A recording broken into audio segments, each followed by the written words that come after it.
All right, how's it going? Welcome back to another video here in the series on mechanics and relativity. We are still going through this section here on systems of particles. And what I would like to do right now is to kind of re-put into context how we started with this section talking about systems of particles and how we ended up to the point where we're at in the last video, which is talking about the moment of inertia. Because it's almost like we start out pretty general and then we're getting more specific, and this video is going to be a continuation of that. It's going to be even more specific than the last video. So I want to make sure that we're not losing sight of the big picture of things, okay? So the overall goal of this section, right, is to talk about how results in physics generalize when we're going from just a single particle to now a system of particles, right? And what we did in the very beginning was we just looked at some of the basic and really the fundamental equations in physics. So equations of motion, like Newton's second law, and we talked a little bit about the other laws too, but we saw how Newton's second law generalized, and then we saw how conservation principles generalized. So that would be conservation of momentum, linear momentum, momentum, which is linear momentum, angular momentum, and energy, right? So that's kind of what we started with. And then after that, we went into a couple sort of specific examples of systems that involved multiple particles.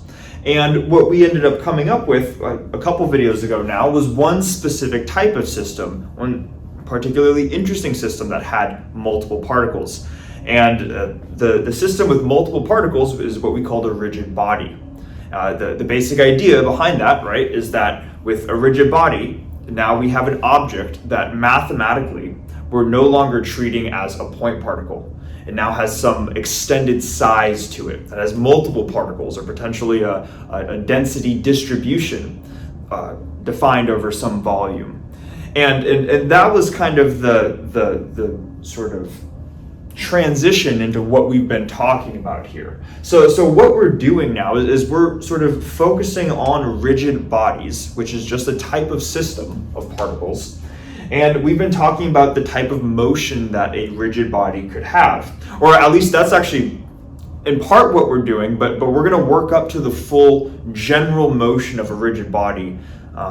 We're not quite there yet. In order to talk about sort of the full generalized motion of a rigid body, we need to first understand concepts regarding rotational motion.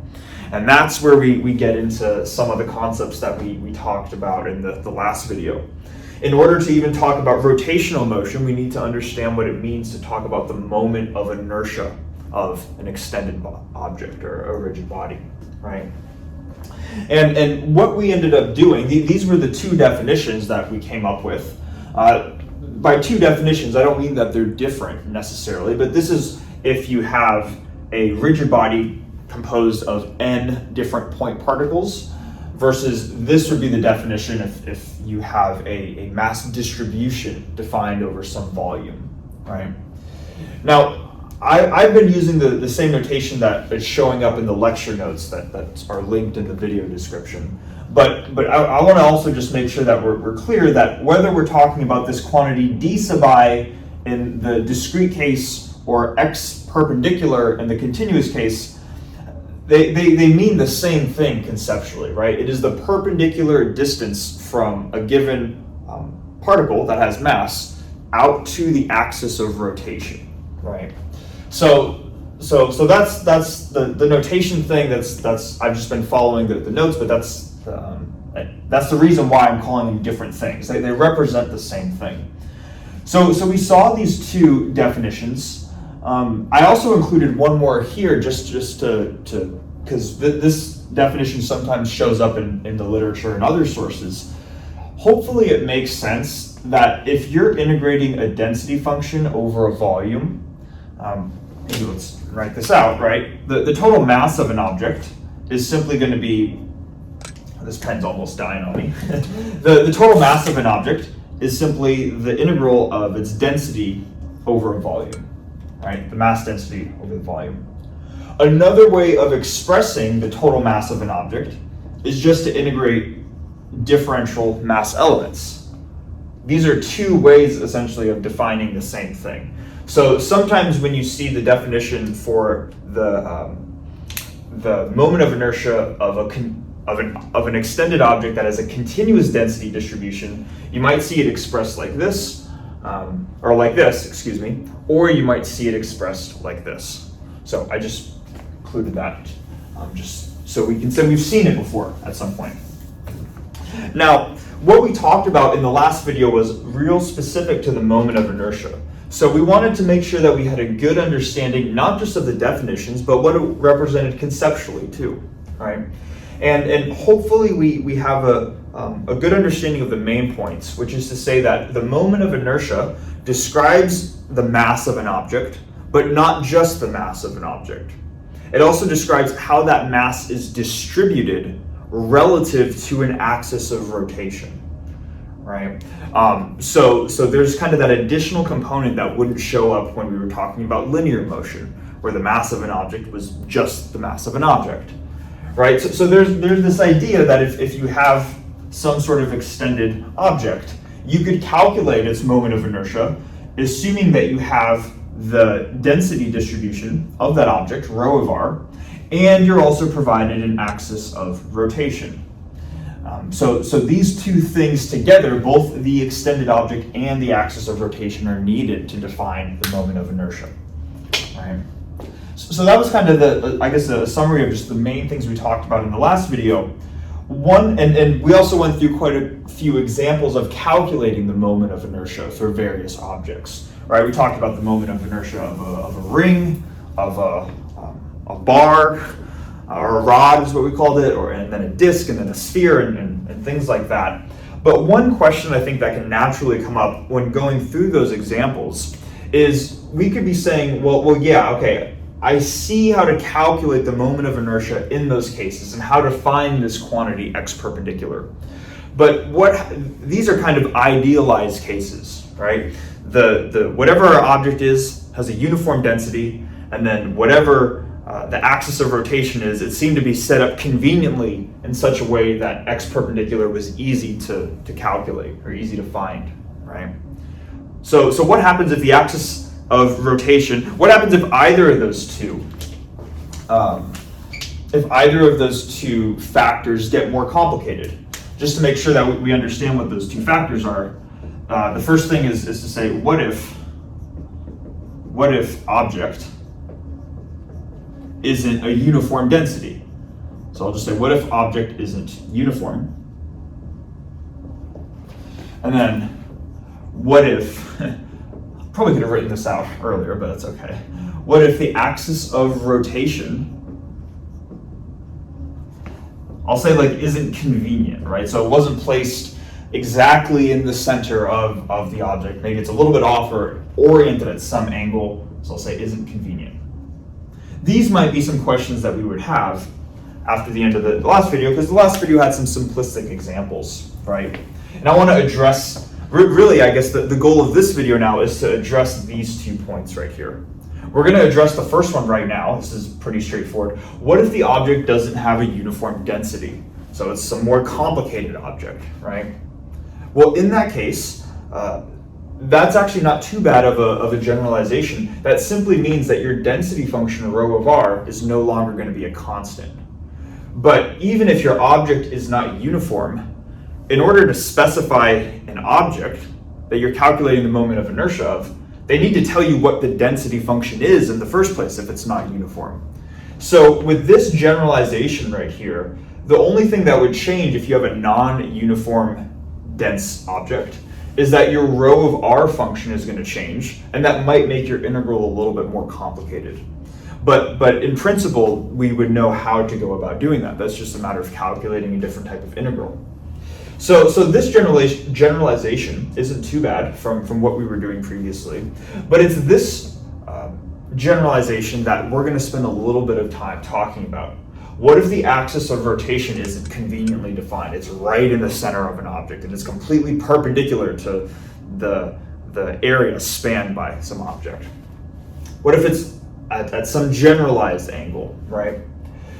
Well, in that case, I guess in theory, we still know how to calculate the moment of inertia. It's a matter of finding out what x perpendicular is, parameterizing it in such a way that it aligns with the coordinates that you're integrating over, and then perform the integral. So in principle, we can do that. We can go about doing that, but you might be able to imagine that it can get pretty difficult to calculate x perpendicular if the axis of rotation isn't very convenient. So what we're going to be doing in this video, all of that is to say, what we're going to be doing in this video is we're going to look at a couple different ways, really two different ways, to help us solve problems where the axis of rotation isn't idealized or isn't quite as simplistic as what we saw in the last video. Okay, so that's going to be the goal, focusing on this second bullet point. How can we make our life easier with calculating these types of moments of inertia? All right. Okay, that was one of the longest intros I think I've done in a while, but hopefully all of that makes sense. I'm going to erase the board, and then we're going to talk about the first way of dealing with these types of problems, and it's actually a theorem known as the parallel axis theorem. First thing we're going to do is just prove the theorem and explain and describe what does it mean conceptually. So I'm going to erase the board, and then we're going to do that next.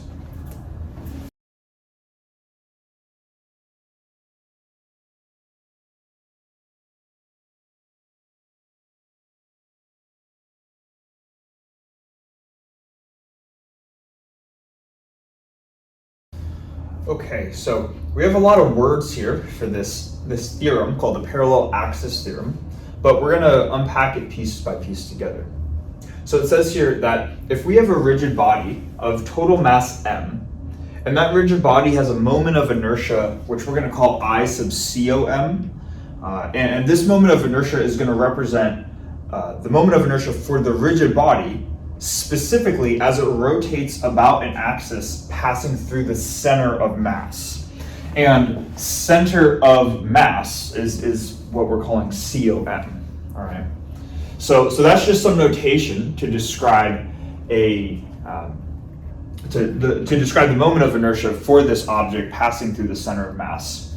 And that's the first part. The second part, which is what the actual theorem is stating, is that then we can say that the moment of inertia for the same object about a parallel axis, a distance d away, is given by this equation right here.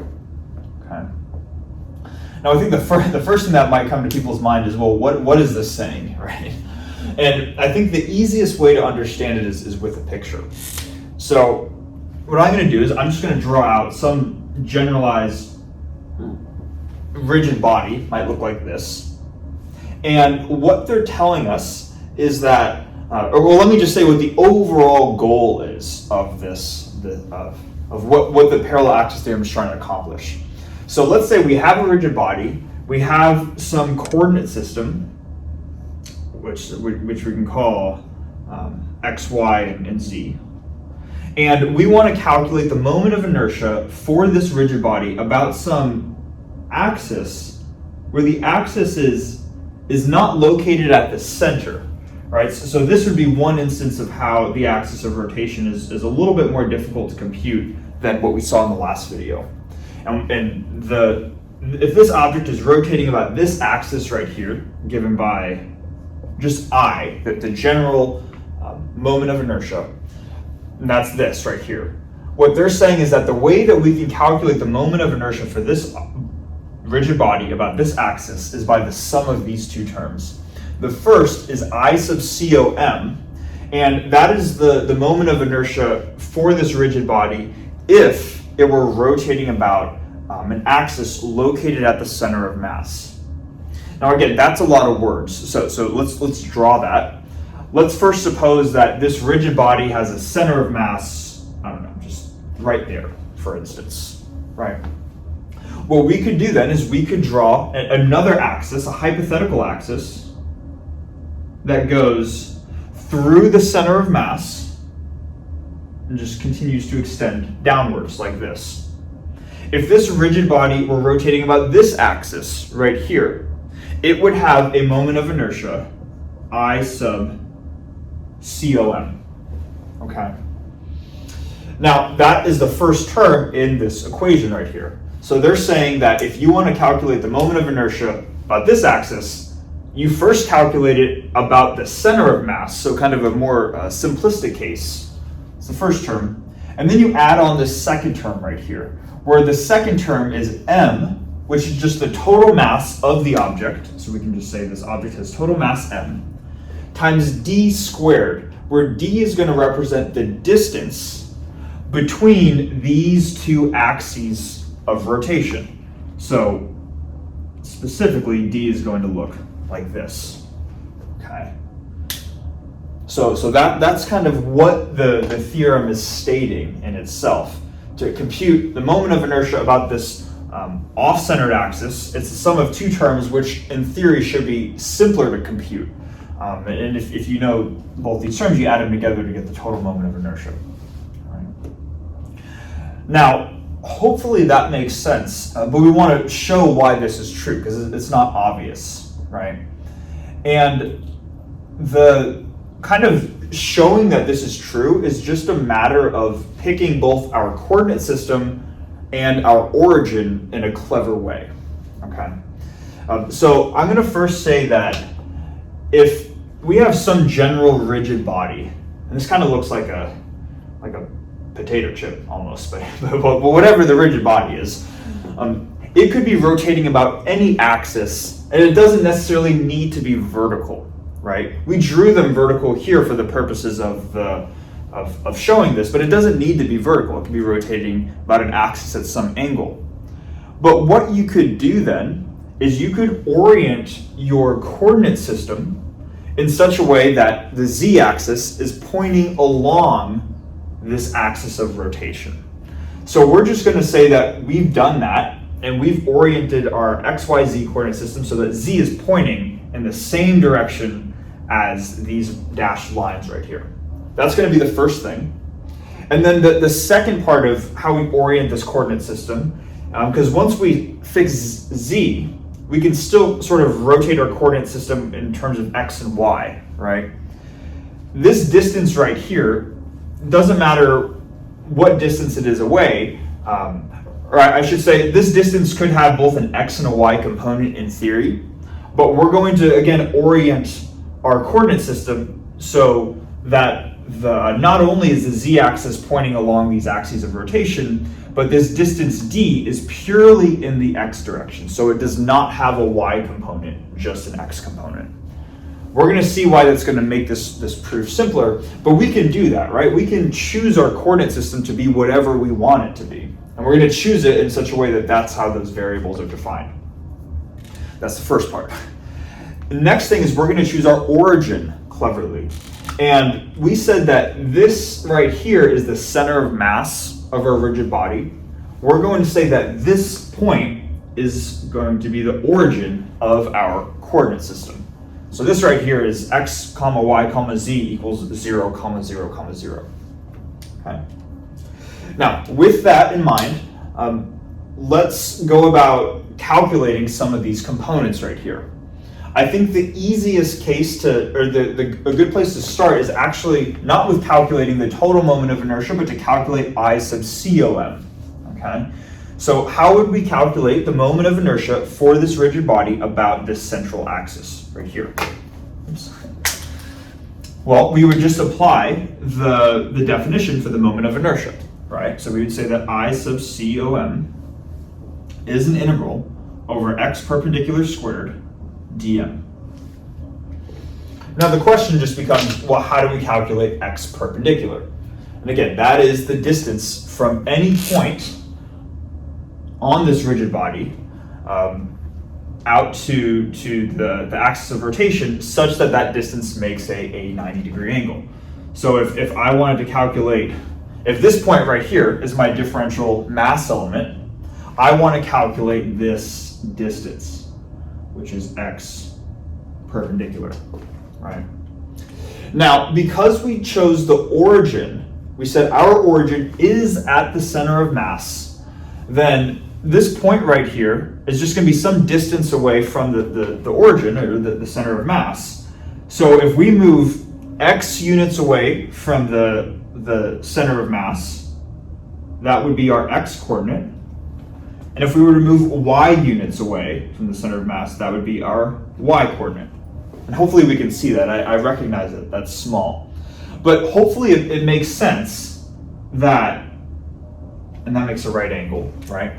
Hopefully it makes sense that this distance, x perpendicular, is just going to be the hypotenuse of a triangle which has sides that are the x and y coordinates of our Cartesian coordinate system.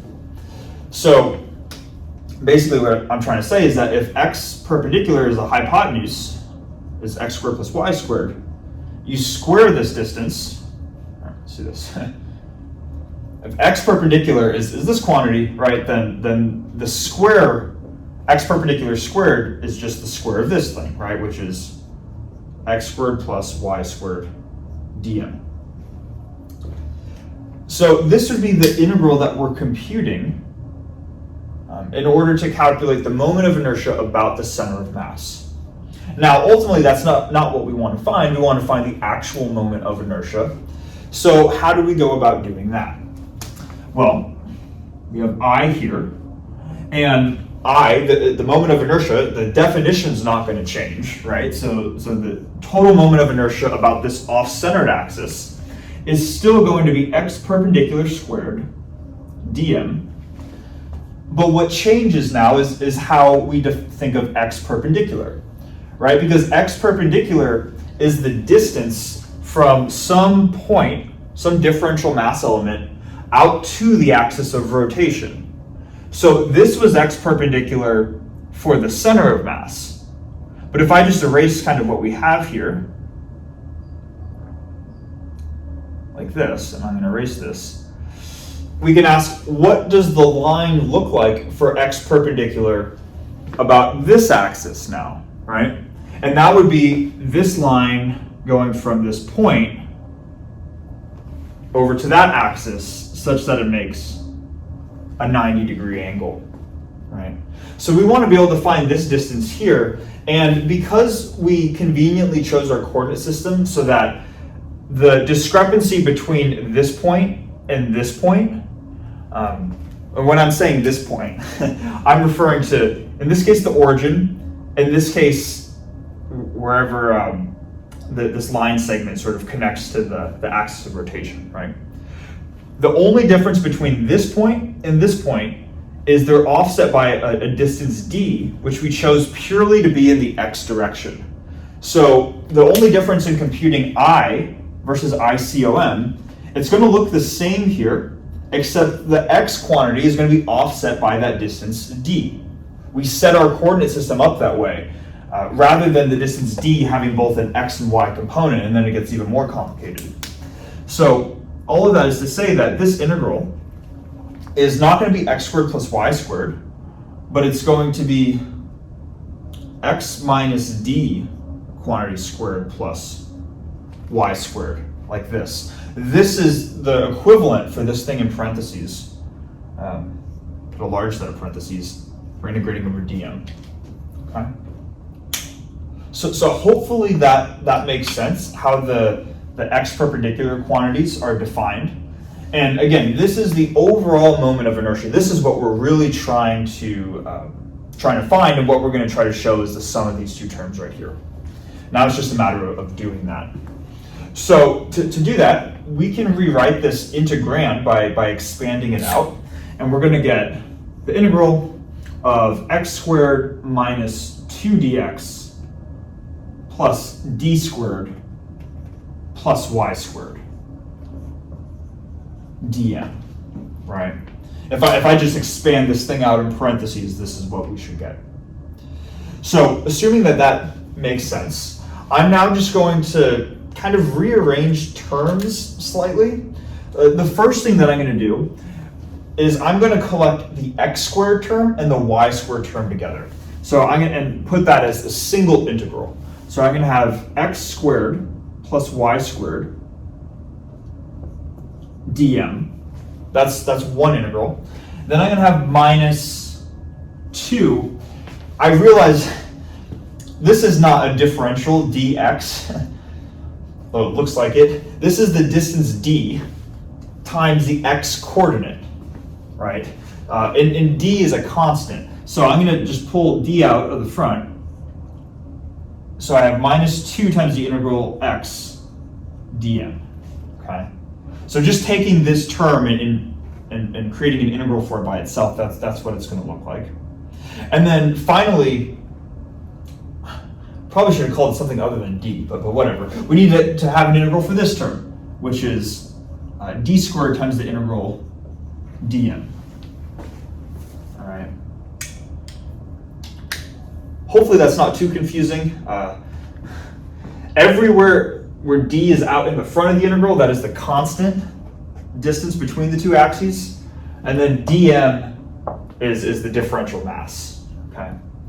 Now we're almost done, actually. Hopefully we can see this down here, but we're just going to come up with expressions for each of these 3 integrals. So for this first integral, we have the integral of x squared plus y squared dm, and that's actually just what we said I sub center of mass was. It's quite literally the same integral. So this first term right here is simply I sub COM. I'm going to skip this term for now. We're going to show what this integral is over there. But I want to just look at this term right here.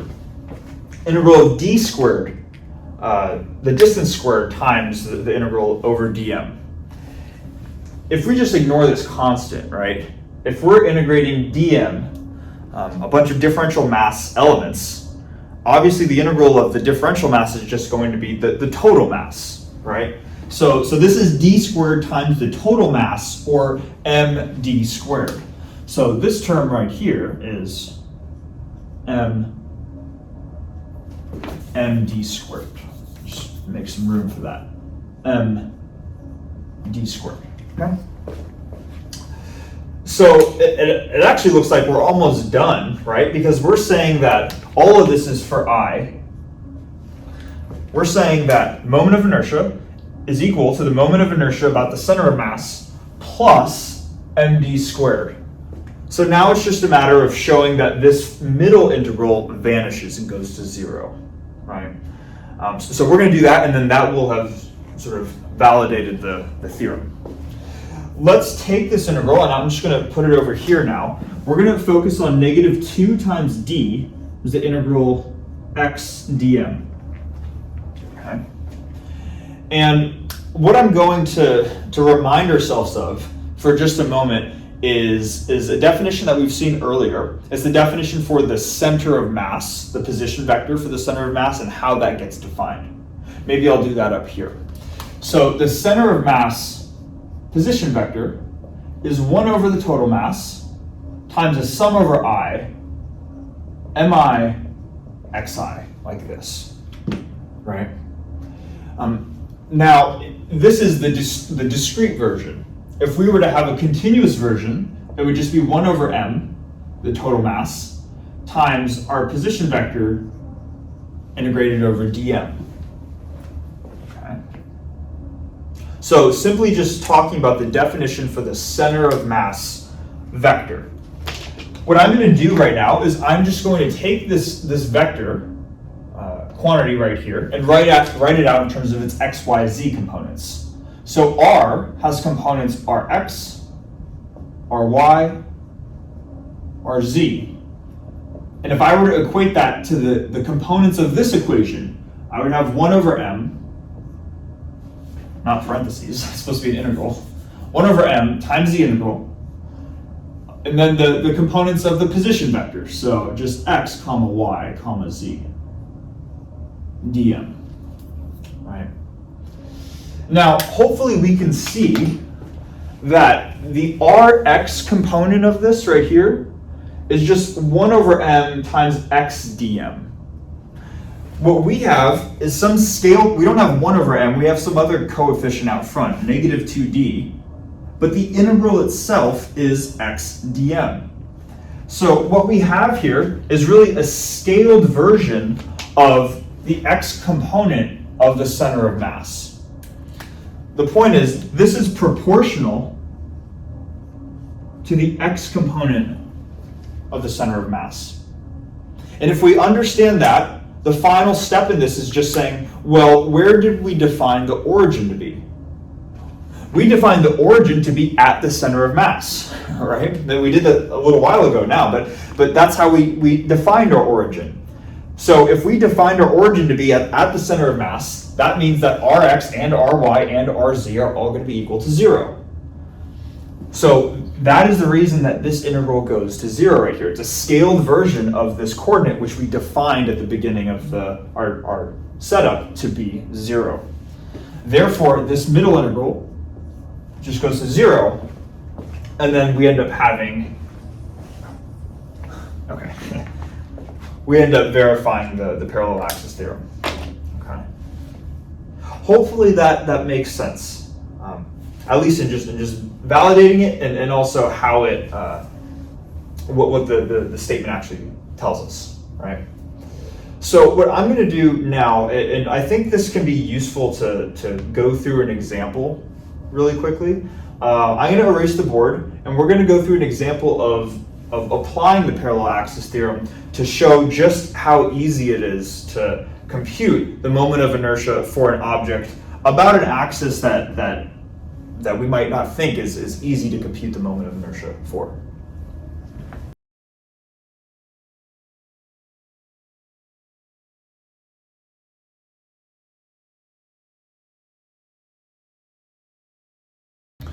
Okay, so that admittedly was probably a lot of just deriving things, but I think to see how useful it is, because it's really a useful theorem. I remember when I was first doing calc-based physics, and there was certainly a problem on the final exam that was somewhat similar to this, or this was one part of the final exam. I was very glad. It took me a couple of seconds to solve it, and I could move on from there. So to see how useful the parallel axis theorem is, we're going to calculate the moment of inertia for a uniform disk of total mass m, radius a. But unlike the last video where we were rotating this thing about its center, about the center of the disk, we're going to rotate it about the very edge right here. Okay. And to do this, we're just going to apply the parallel axis theorem, which is that the moment of inertia for this object about this axis is going to be the moment of inertia about its center of mass. So if we were to rotate this disk about its center of mass, which is just the center of the disk, plus the total mass of the disk times the distance between this axis and wherever the center of mass is located, right? Squared. Now, we've actually already calculated this quantity. We did that in the last video, right? That was the moment of inertia for the disk rotating about its center. And if you remember, the value for the moment of inertia was 1/2 ma squared. And so we've already done that. So that's what that value is. And we're going to say plus the total mass of the disk times the distance between this axis here on the edge versus the axis that runs through the center of the disk. Now, we just ask ourselves, what is this distance d right here? Well, that's just the distance between the center of the disk and some point on the edge of the disk. Another way of saying that is the radius of the disk, and the radius of the disk is a. So instead of d squared, we're going to have a squared. That's the distance between these two lines right here. And then you just add them together to get 3/2 ma squared. So that's the moment of inertia about this axis right here through the parallel axis theorem. Kind of neat, right? So hopefully that makes sense, and we can see how efficient that is. What we're going to do next, and to finish off the video, is we're going to talk about a quantity related to the moment of inertia called the inertia tensor. We're going to start by just showing how it comes about, and then we're going to have a discussion on that to finish out the video. Okay, so for the final thing that we're going to talk about here, this thing called the inertia tensor. Notice that we didn't write out the definition, although we certainly could have, and we will. But what I'd like to do is I'd like to sort of introduce the inertia tensor in terms of quantities that we've already seen before. Because by looking at the inertia tensor in terms of quantities we've already seen, that I think is going to be the sort of the way that we can understand the practicality of using the inertia tensor, at least for the purposes of this video series. I will say that in a subsequent video series that eventually I'd like to get to on sort of upper division classical mechanics, where we talk about Lagrangians and Hamiltonians and stuff like that, we're going to be discussing and applying the inertia tensor much more than we are in this video series. The goal of talking about it in this video series is simply to say, hey, this thing exists. This is how it can be used to help calculate different types of moments of inertia. And here's the definition of it, more or less, okay? But to start, I'm going to write out an expression for the total kinetic energy of the system. This is something that we've done before. I believe in the video on introducing rigid bodies, where we started with this expression for the total kinetic energy, 1/2 I times mi times the ith, the ith velocity, the velocity of the ith particle in a dot product with itself, right? X dot I dot X dot I. Now, we're going to assume that our rigid body is only rotating, okay? Kind of like what we've done before. So this kinetic energy here is purely a rotational kinetic energy. We're going to do that because we know how the linear velocity of the ith particle is related to the angular velocity of the system, and it's related through a cross product, right? Omega cross the ith position, like this. So what we've done before is we said, okay, we have this expression, 1/2 times the sum over I times mi, and then we just replaced x dot I with this cross product. So we had omega cross xi in a dot product with omega cross xi, right? Then what we did, and so this is all still just stuff from a previous video. What we did, if you remember, is we said we had this vector identity for A cross B dot C cross D, and if you were to apply that vector identity, you get the sum over I, you still have the ith mass, and then you'd have omega squared, so A dot C times xi squared, B times, so A dot C times B dot D minus A dot D times B dot C, which is just omega dot xi squared.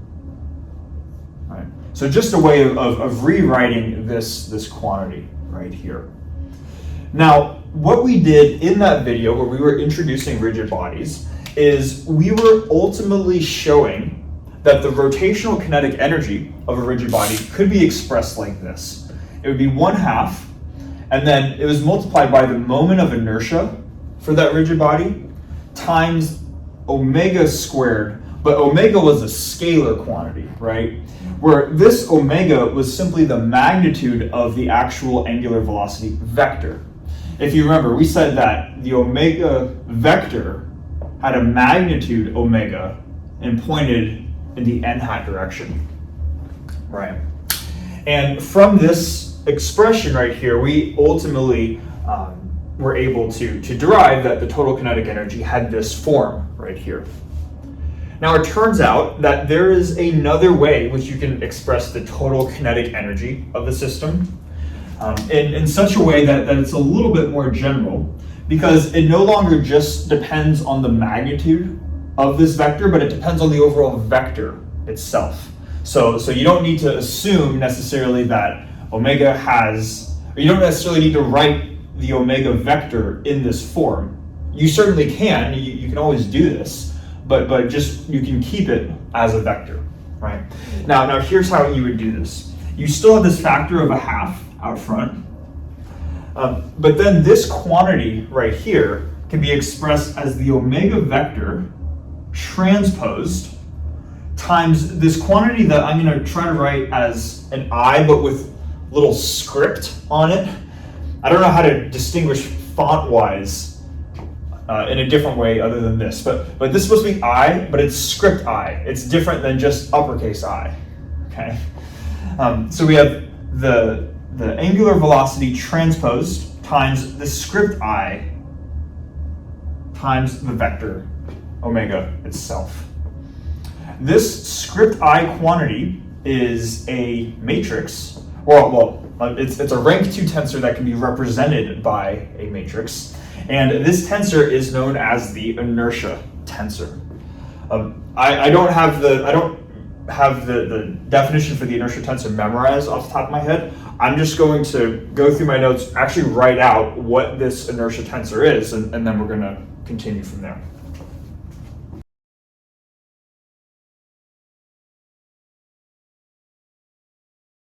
All right, so this is the expression for the a-bth element of the inertia tensor.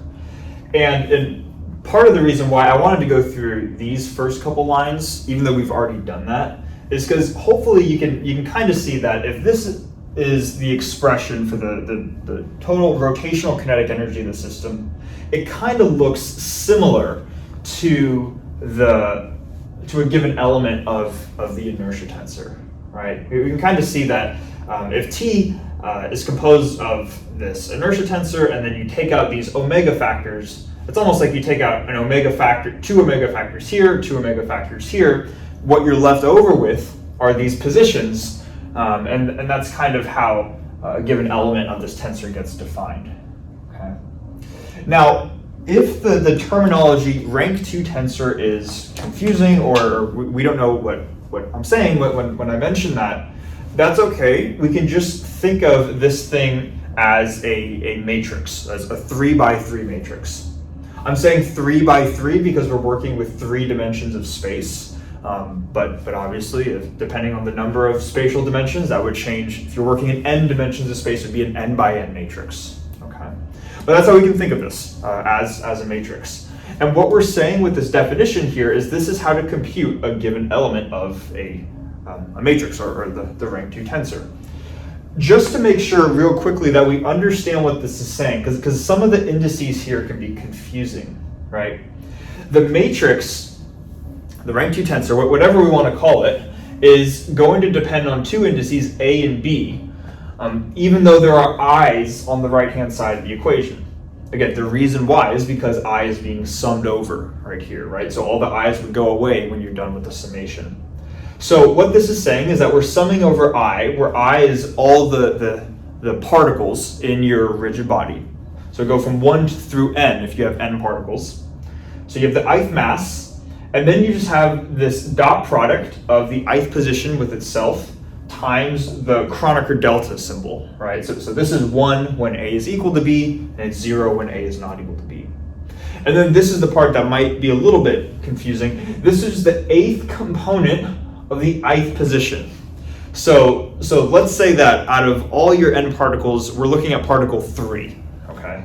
Then this would be particle 3, and we're looking at the 8th coordinate of particle 3's position. So if A is x, that's the x coordinate of particle 3. If A is y, that's the y coordinate of particle 3. If A is z, it's the z coordinate of particle 3. So that's how we can read these 2 quantities right here. These are not themselves rank 2 tensors, but I just refers to the particle number, whereas A and B are the actual indices. All right. I want to make sure that's clear. So that's what the moment, or that's what the inertia tensor is, and I guess we haven't really shown it, but you could go through the algebra of taking just a general omega vector with components omega x, omega y, omega z, plug them into here, you're going to get the same thing as this right here. So we have 2 expressions for the rotational kinetic energy, and what we can do now is we can essentially relate the inertia tensor to the moment of inertia. And this step is going to be important because this is going to highlight the usefulness of this inertia tensor. Right now we're just saying, okay, it's some matrix, elements are defined like this based off of the structure, because delta AB is symmetric and this is just a product, it's a symmetric tensor, but there's not really a motivation for why we would use this beyond just saying, look, there it is and it's cool, right? So to see how this is useful, it turns out that the moment of inertia, I, is related to the inertia tensor, script I, by this expression right here.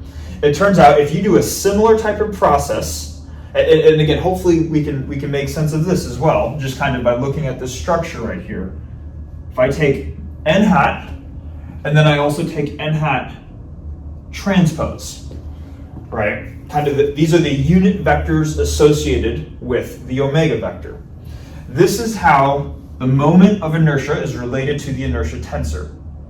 Now, what this is telling us conceptually and why this is useful is this 3x3 matrix right here, script I, the inertia tensor, can help us calculate the moment of inertia I about any given axis n hat.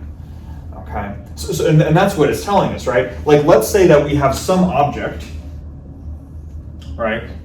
And we want to rotate that object about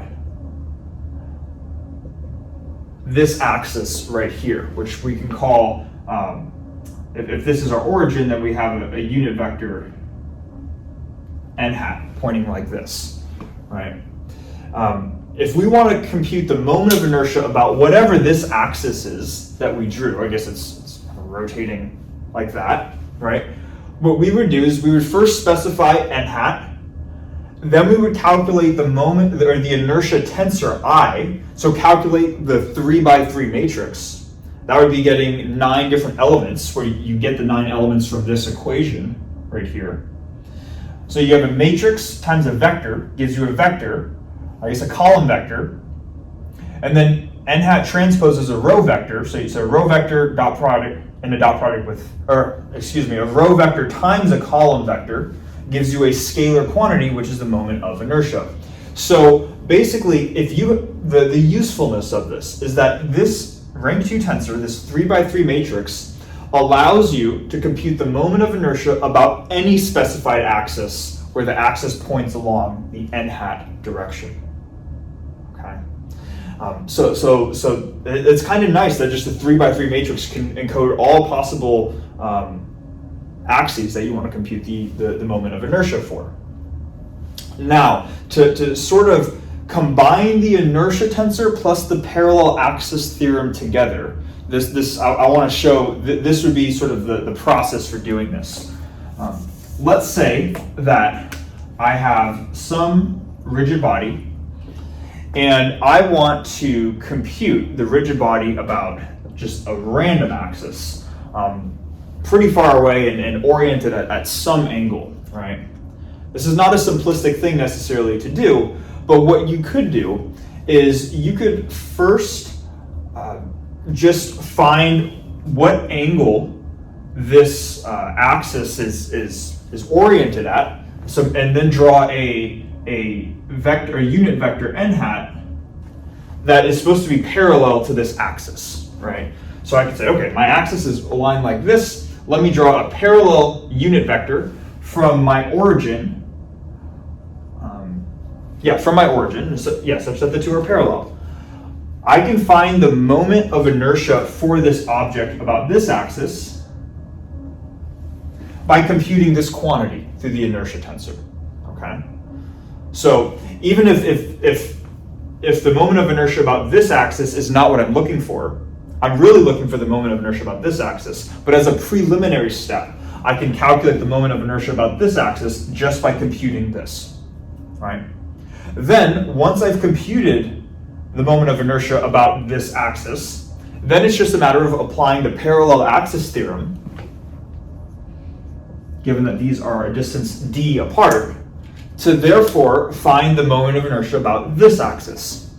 So by using the inertia tensor and the parallel axis theorem together, you can you can find the moment of inertia for any body about any axis by sort of breaking it down into simpler components and using both of these things as tools to help you calculate what could otherwise be a very complicated moment of inertia calculation.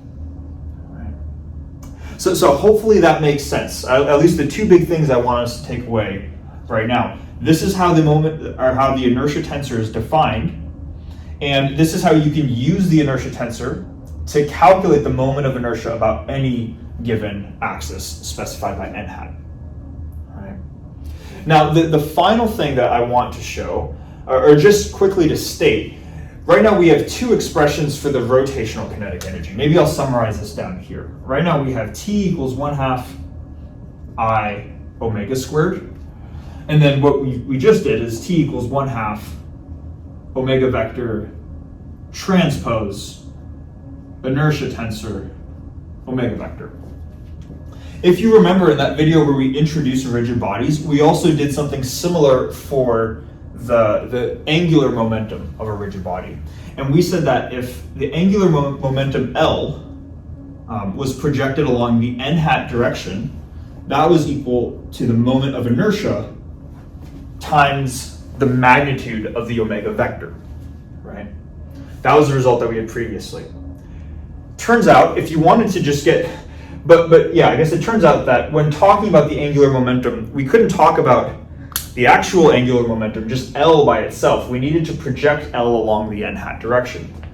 If you want to talk about the angular momentum vector L by itself, you can do that, but it involves the inertia tensor. So rather than having I right here, I'm going to have script I. So I have the inertia tensor. And then rather than the magnitude of the vector, omega, I'm going to have the omega vector itself. So we see there's like this correlation, right, that between what we've done previously. Now, as a final comment, and the details of this are going to be saved for a later video series on classical mechanics for sure. But I just want us to keep in mind, this is a matrix vector equation. If we think of script I as a matrix, right? We have a matrix takes in an input vector, omega, and it spits out an output vector, L. Now, hopefully we know from linear algebra that in the general case, if you have a matrix acting on a vector, it's going to transform that vector in some way, shape, or form. It's going to perform a linear transformation on that vector, but it does not necessarily need to preserve the original direction, right? In the general case, if you take a vector, apply a matrix to it, and you transform it, that could change its size, but it could also change its direction. So what this is telling us, conceptually, what this is telling us, is that in the general case, the angular momentum of a system, L, is not pointing in the same direction as the angular velocity of an object, omega. And there are a lot of interesting phenomena that sort of emerge when these vectors are not pointing in the same direction. A lot of really cool spinning type objects where they're pointing in different directions. But the goal is not to dive into that now. What we've done, I think, is plenty here. But simply rather to say that hopefully we can see at least why, in the general case, omega and L do not need to be pointing in the same direction. All right. Okay, so that's going to be it for this video. Thank you so much for watching, and I'll hopefully see you in the next one.